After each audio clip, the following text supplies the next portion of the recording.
Hello guys, welcome back to my YouTube channel. This is another class. हम class 12 का chapter reproductive health discuss करने वाले हैं। इसके अंदर काफ़ी शॉर्ट रहेगा, मतलब देख लो खुद ही 16 पेजेस हैं।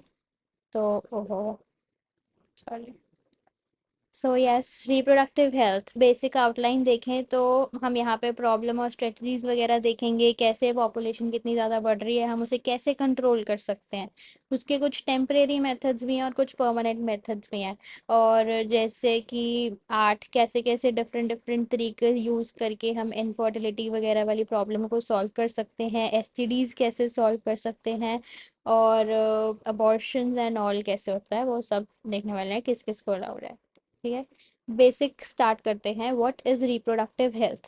तो WHO मतलब कि वर्ल्ड हेल्थ ऑर्गेनाइजेशन के अकॉर्डिंग एक बंदा प्रॉपरली कैसे ठीक है। Reproductive health is not about like reproduction only. वो फिजिकल, इमोशनल, बिहेवियरल, सोशल सारी चीज़ें को देख के कंबाइंड वे में बंदा ठीक है या नहीं, उसे हम हेल्थ बोल देते हैं। According to the World Health Organization, reproductive health means a total well-being in all the aspects of reproduction.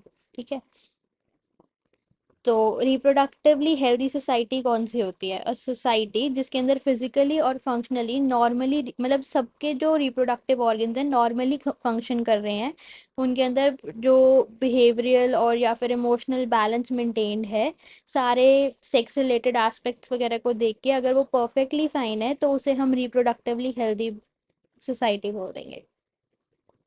India first है जो ऐसे प्लान्स वगैरह को इनिशिएट करती है, जो थोड़ा ध्यान दिया जिसने रिप्रोडक्टिव हेल्थ के ऊपर, among the first countries in the world to initiate the actions and plans programs at the national level to attain total reproductive health as a social goal. ठीक है, फैमिली प्रोग्रामिंग नाम का एक programme initiate किया गया था, 1951 में किया गया था। ठीक है, इसे हम इसके अंदर काफ़ी ज़्यादा चेंजेस वगैरह आई। इसको पहले reproductive and health child care भी बोलते थे, RCH। इसके जो ऑब्जेक्टिव्स थे वो थे कि अवेयरनेस पहुंचाना, प्रिंट मीडिया हो गया, ऑडियो विजुअल, हर मतलब हर तरीके से लोगों को अवेयरनेस पहुंचाना कि क्या कैसे बहुत ज़्यादा पॉपुलेशन बढ़ रही है और कैसे हम रिप्रोडक्टिव, मतलब अपनी रिप्रोडक्टिव हेल्थ पे हमें ध्यान देना चाहिए। ठीक है, गवर्नमेंटल भी थी और नॉन गवर्नमेंटल एजेंसी सब ने मिलके कुछ स्टेप्स लिए और अवेयरनेस क्रिएट करी लोगों के बीच में। इसमें जो मेजर रोल था वो पेरेंट्स का था, कुछ क्लोज रिलेटिव्स हो गए, फ्रेंड्स हो गए और teachers. Introduction to sex education in school is also in school should also be encouraged। Schools में भी बच्चों को बताना चाहिए, it's not a topic of shame. Proper information should be provided about reproductive organs, adolescence वगैरह, या फिर कैसे हम हाइजीन मेंटेन करते हैं, सेफ कैसे होते हैं। लोगों को कुछ नहीं पता, लोग कोई भी वॉशरूम यूज़ कर लेते हैं। वॉशरूम्स, पब्लिक वॉशरूम्स इतने गंदे होते हैं, अभी तक बना तो दिए हैं बट सफाई वहाँ कोई नहीं है, जो और ही बीमारियों को बुलावा दे रहा है, इन शॉर्ट हम कहें तो। और एसटीडीज हो गया, एड्स वगैरह सब कुछ देखा जाए तो हमें सबके ऊपर ध्यान देना चाहिए, बहुत इंपॉर्टेंट प्रॉब्लम है ये। और कुछ स्ट्रैटेजीज अब हम देखेंगे, एक सेकेंड। स्ट्रैटेजीज जैसे कि जितने भी मैरिजेबल एज ग्रुप के लोग हैं उन सबको थोड़ा बहुत ध्यान देना चाहिए, एजुकेशन प्रोवाइड करनी चाहिए कि कौन से बर्थ कंट्रोल को, मतलब कौन से ऑप्शंस अवेलेबल है हमारे पास कि अगर हमें बर्थ कंट्रोल करना है तो कैसे कर सकते हैं। या जो प्रेग्नेंट वुमेन्स हैं उनका ध्यान रखना चाहिए, उनके बाद भी पोस्टनेटल केयर भी देनी चाहिए, दोनों मदर और चाइल्ड दोनों का ध्यान रखना चाहिए, उन्हें इन्फेक्शन में बचानी चाहिए। क्या इंपॉर्टेंस है ब्रेस्ट फीडिंग की, और equal opportunities for male and female child. ठीक है, जैसे कि फीमेल फीटिसाइड बहुत ज़्यादा, मैं नाम नहीं लूँगी, हमें पता है कहाँ सबसे ज़्यादा होती है। Awareness of problems due to uncontrolled popular growth, social evils like sex abuse and sex related crimes, rape and all बहुत ज़्यादा हो गया।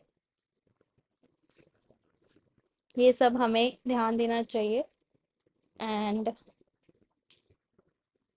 और हमें देखना चाहिए कि वहाँ पे इंफ्रास्ट्रक्चर फैसिलिटीज़ वगैरह प्रॉपर हैं या नहीं, उनको सब प्रॉपर टाइम पे मिल रहा है कि नहीं, प्रॉपर प्रोफेशनल एक्सपर्टीज़ वगैरह हमें प्रोवाइड करनी चाहिए, मटेरियल के थ्रू, मतलब हर तरह की सपोर्ट देनी चाहिए, इम्प्लीमेंटेशन करना चाहिए हमें, अगर हम चाहते हैं कि जो हमारी सोसाइटी है वो रिप्रोडक्टिवली हेल्दी हो।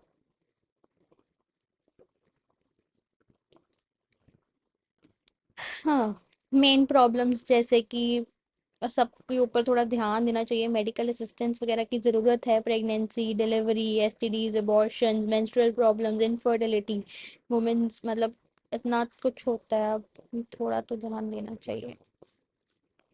इम्प्लीमेंटेशन ऑफ बेटर टेक्निक्स, जो एमनियो सेंटेंसेस जो अभी हम नीचे पढ़ेंगे उसके ऊपर बैन लगा दिया गया था, क्योंकि उसके कारण फीमेल फीटिसाइड बहुत ज़्यादा बढ़ गया था, फीमेल्स को बहुत ज़्यादा मतलब मारा गया वहाँ पे उस चक्कर में, क्योंकि लोग पहले टेस्ट करा लेते थे, उन्हें जेंडर पता लग जाता था, तो इसीलिए फिर उन्होंने इस पे बैन लगा दिया। इंडिया में काफ़ी टाइम तक बैन था, और अगर ये करते भी हैं तो इसके लिए प्रॉपर क्राइटेरिया चाहिए होता है कि सिर्फ तब चेक करने के लिए होता है। इसको शुरू इसलिए किया गया था ताकि देख सकें कि क्रोमोसोमल एबनॉर्मलिटीज़ वगैरह कुछ है तो नहीं, कोई फीटल को इन्फेक्शंस तो नहीं है, ये ना हो कि वो पैदा हो के वो स्टिल लाइफ वगैरह हो जाए, तो इसलिए थोड़ा सा स्टिल बर्थ हो गया, या ये ना हो कि वो आके मतलब उससे पहले ही उसे सॉल्व कर जाए, क्योंकि काफ़ी सारी प्रॉब्लम्स होती हैं जो जेनेटिक लेवल पे ही सॉल्व होती हैं।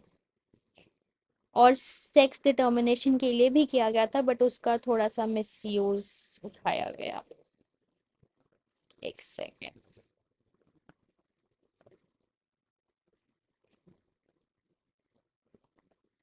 इसमें करते क्या थे, थोड़ा सा एमनियोटिक फ्लूइड ले लेते थे फीटल टिश्यू में से, या जो फीटस के अराउंडिंग जितना भी वो होता है, तो उसमें से थोड़ा सा ले लेते थे, उसको डायग्नोस करते थे, उसके अंदर कुछ ना कुछ होता था, फीटस के हेयर्स वगैरह या कुछ भी होता था, तो उसे डायग्नोस करके उन्हें पता लग जाता था कि उसको कोई जेनेटिक डिसऑर्डर तो नहीं है। जेनेटिक डिसऑर्डर्स काफ़ी तरह के होते हैं, haemophilia, sickle cell anaemia, muscular dystrophy, Down syndrome, ये सारे अगर हम जेनेटिक लेवल पे ही ठीक करते हैं तो ठीक रहता है, नहीं तो बड़े होके बहुत ज़्यादा डिफ़िकल्टीज होती हैं, मतलब एक बार वो उनके अंदर के जो सेल्स हैं अगर प्रॉपर डेवलप हो चुके हैं उसके बाद वो थोड़ा मुश्किल हो जाता है, हो नहीं कर सकते हम ठीक। तो एम्ब्रियोनिक स्टेज पे पता लग जाए तो बढ़िया होता है, इसीलिए ही ये शुरू किया गया था, बट इसका मिस यूज उठाया गया। It is being used to kill normal female foetus, इसीलिए उसे लीगली बैन कर दिया गया ताकि फीमेल फीटिसाइड को अवॉइड किया जा सके। और यूजुअली ये होता है जब जो जेस्टेशन वो पीरियड होता है कि लाइक क्या बोलते हैं, फर्टिलाइजेशन के बाद डिलीवरी तक के बीच वाले को टाइम को जेस्टेशन पीरियड बोलते हैं, उसमें से 14 से 18 वीक्स के अराउंड इसको ये टेस्ट परफॉर्म किया जाता है। Research on the various reproductive areas are encouraged and supported by government and non-government agencies. सहेली एक नई कॉन्ट्रासेप्टिव पिल थी जिसके कोई भी ज़्यादा साइड इफ़ेक्ट्स वगैरह नहीं थे, ये फीमेल्स के लिए थी ताकि वो अपना बर्थ कंट्रोल वगैरह के लिए, डेवलप्ड बाय एसडीआरआई जो लखनऊ में है, एसडीआरआई की फुल फॉर्म होगी सेंट्रल ड्रग रिसर्च इंस्टीट्यूट। ये नॉन स्टेरॉयडल है, वंस अ वीक है, जिसके अंदर काफ़ी कम साइड इफ़ेक्ट्स हैं, और इसकी जो कॉन्ट्रासेप्टिव वैल्यू है वो बहुत ज़्यादा है।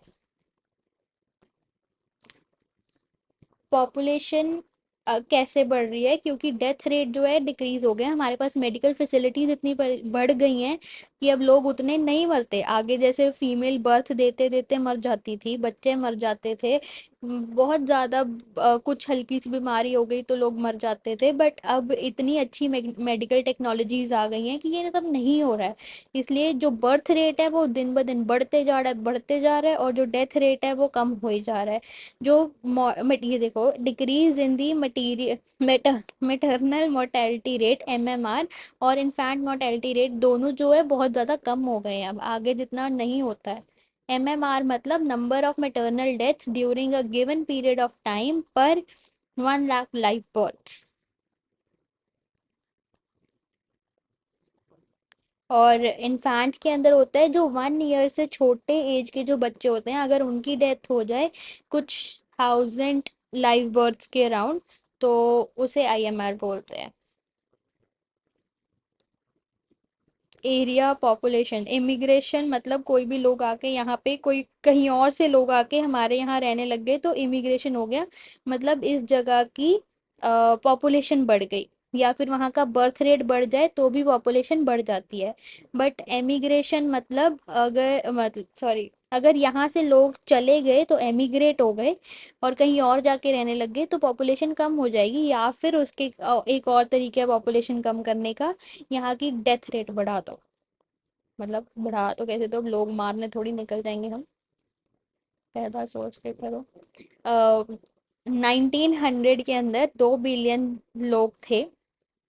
फिर जो वर्ल्ड मतलब 1900 ईयर का ईयर है, तब 2 बिलियन थी हमारी वर्ल्ड की पॉपुलेशन, और 2000 तक आते आते 6 बिलियन हो गई। अब 2011 का जो लास्ट डाटा है वो 7.2 बिलियन है। अगर नई एनसीईआरटी में कोई चेंजेस है तो एक बार चेक कर लेना।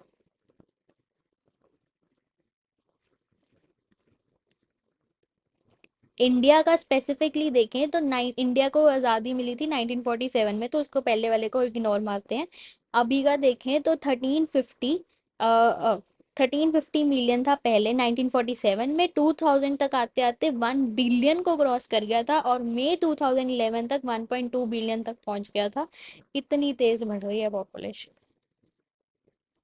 और कॉन्ट्रासेप्टिव, एक नॉर्मल कॉन्ट्रासेप्टिव हमें कैसा चाहिए होता है कि वो यूज़र फ्रेंडली हो, मतलब इजीली अवेलेबल हो, मार्केट में जाके ये ना हो कि हमें ढूंढना पड़े उसे, और इफ़ेक्टिव हो, ये ना हो हमने यूज़ तो कर लिया पर उसका असर कुछ हुआ नहीं, और रिवर्सिबल भी होना चाहिए लीस्ट साइड इफ़ेक्ट्स के साथ, जितने मिनिमम टू मिनिमम हो सकते हैं। रिवर्सिबल इन द सेंस कि ये नहीं एक बार यूज़ कर लिया तो उसके बाद तुम कभी वो कंसीव कर ही नहीं सकते। Should not interfere with the sexual activity and the sexual desire of the users. अब नेक्स्ट टॉपिक शुरू होने वाला है, कॉन्ट्रासेप्शन, जो हम इसके पार्ट 2 में करेंगे। That's all for this video. I hope you liked it, and if you liked it, do like the video. मैं हमेशा उठा क्यों बोलती हूँ दिमाग। Do like the video, subscribe to the channel, और कमेंट्स में मुझे बता के जाना कि तुम्हें ये नोट्स अच्छे लगे कि नहीं। ये मेरे खुद के लिखे हुए नोट्स हैं। Okay, bye bye guys.